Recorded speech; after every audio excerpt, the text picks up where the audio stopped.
MYSY મુખ્યમંત્રી યુવા સ્વાવલંબન યોજના, જેનો દરેક વિદ્યાર્થી એ ચાહે ફર્સ્ટ યરમાં એડમિશન લેવાનો હોય, મતલબ તમે કદાચ 12th પાસ આઉટ કરીને અત્યારે એડમિશન પ્રોસેસમાં ભાગ લઈ રહ્યા છો અને ફર્સ્ટ સેમિસ્ટરની અંદર એડમિશન લેવાના છો, અથવા તેના પછીના કોઈ પણ સેમિસ્ટરનો વિદ્યાર્થી છે, દરેકને આનો લાભ મળે છે.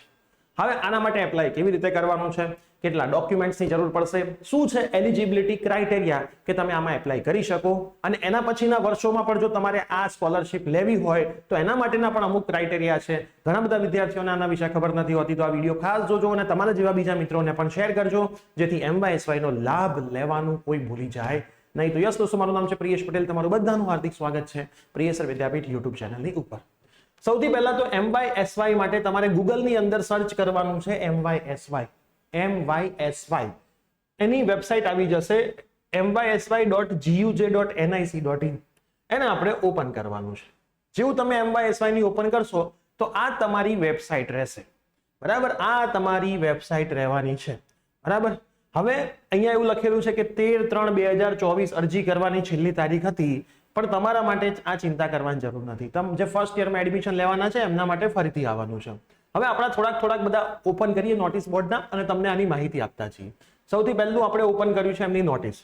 તો જો રજીસ્ટ્રેશન કરતા પહેલા અને રિન્યુએબલ કરતા પહેલા દરેક વિદ્યાર્થી નોટિસ બોર્ડ પરની બધી વિગતો વાંચી લેવી, આપણે કરી રહ્યા છીએ.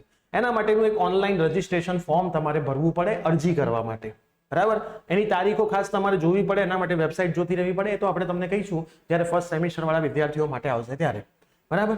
હવે તમારું એક બેંકમાં ખાતું હોવું જોઈએ, બરાબર, અને તમારો આધાર નંબર પણ હોવો જોઈએ. આધાર નંબર તમારા બેંકના ખાતા સાથે જોડાયેલો, લિંક થયેલો પણ હોવો જોઈએ.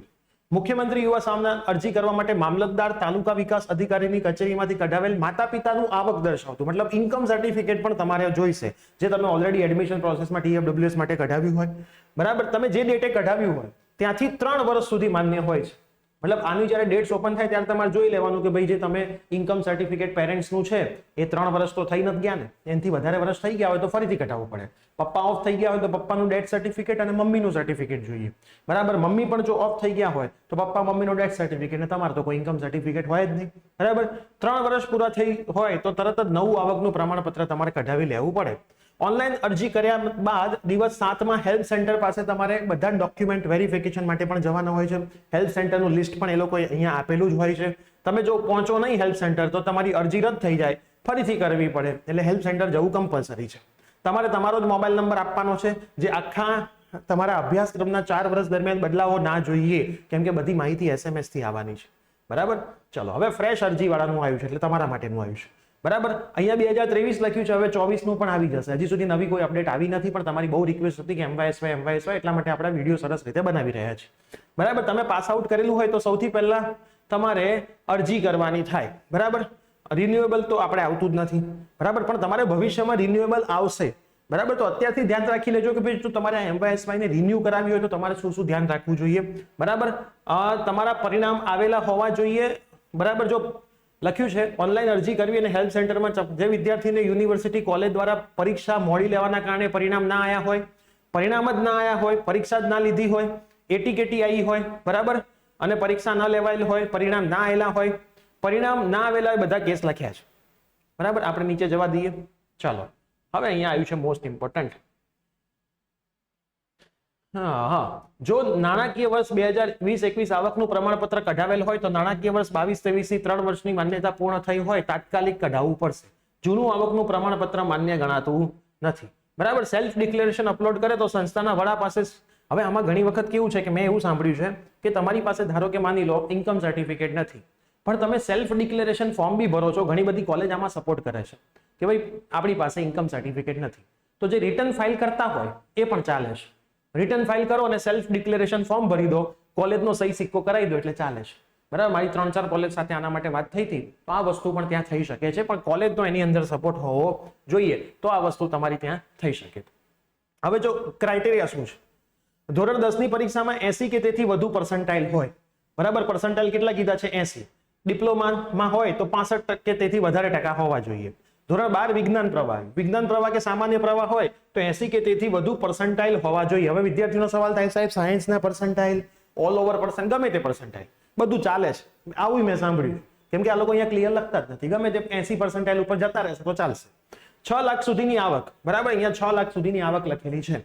તમે સેલ્ફ ડિક્લેરેશન આપી દેશો તો એ ચાલતું હોય છે. રિન્યુએબલ માટે હવે જો લખ્યું છે કે ભાઈ ફ્રેશ વિદ્યાર્થીઓ તમને લાભ મળ્યો પહેલા વર્ષે, પણ પછી પહેલા વર્ષની પરીક્ષામાં 50% માર્ક આવવા જોઈએ તો જ બીજા વર્ષે મળે, નહીતર ના મળે. બીજા વર્ષે 50% આવે તો ત્રીજા વર્ષે મળે, નહીતર ના મળે. એટલે 50% માર્ક તો કંઈ લાવવા જ પડશે તમારે, બરાબર. નીતિ નિયમોમાં 75% હાજરી હોવી જોઈએ, બરાબર. કોલેજમાંથી તમારી 75% એટેન્ડન્સ નહીં હોય તો એ પછી રિન્યુ નહીં થાય. દર વર્ષે આ તમને મળતી હોય છે, એ તમને મળશે નહીં. પછી ઓનલાઈન અરજી કરવાની પ્રોસેસ છે, તો અત્યારે આપણે કરવાની આવતી નથી. જ્યારે કરવાની આવશે ત્યારે આપણે ઓનલાઈન અરજી પણ જોઈશું, બરાબર. આ પણ નથી આપણા કામનું, એને પણ આપણે જવા દઈએ છીએ, બરાબર. લિસ્ટ ઓફ ડોક્યુમેન્ટ કયા કયા જોઈશે 23-24 લખ્યું છે, 24-25 નું પણ ફરીથી આવી જશે. પહેલું છે આધાર કાર્ડની નકલ. તમારે શું જોઈશે? આધાર કાર્ડની નકલ. બીજું શું જોશે? ધોરણ 10 અને ધોરણ 12 પાસ કર્યાની માર્કશીટ, બરાબર. માર્કશીટ પણ હોય ને આપણી પાસે.